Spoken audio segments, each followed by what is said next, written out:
বিসমিল্লাহির রহমানির রহিম। আছে তেলাপিয়া মাছ। আজকে আমার রান্নাঘরে রান্না হয়েছে এই যে কাচকি মাছ, তারপরে হয়েছে আলু দিয়ে করলা ভাজি, এরপরে হয়েছে চিকেন শুধু ঝোল করা হয়েছে, তারপরে সালাদ আছে কিছু তেলাপিয়া মাছ করা হয়েছে টমেটো দিয়ে।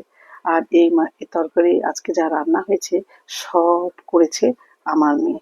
কারণ ওর আজকে রান্না করতে খুব ইচ্ছে হচ্ছিল, আর ওর হাতের রান্না মানে সেই রকম, আমার থেকেও সে আরো দ্বিগুণ ভালো রান্না করার চেষ্টা করে। আমি তো সেরকম পারি না, কিন্তু ওর রান্নাগুলো খুব মজাদার হয় আর খেতে আমাদের সবার ভালো লাগে, সবাই পছন্দ করে। বিশেষ করে এই মাছ আর মুরগিটা ও যেভাবে রান্না করে, আমি দাঁড়িয়ে দাঁড়িয়ে দেখি। আসলে ওর টেকনিকটা একটু আলাদা, মানে নিনজা টেকনিক অ্যাপ্লাই করে সে, যেটাকে বলা হয়।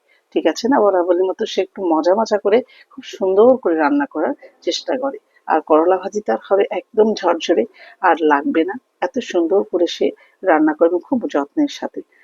অবশ্যই দোয়া করবেন। ভালো থাকবেন সবাই। সঙ্গে থাকার জন্য ধন্যবাদ। আল্লাহ হাফেজ।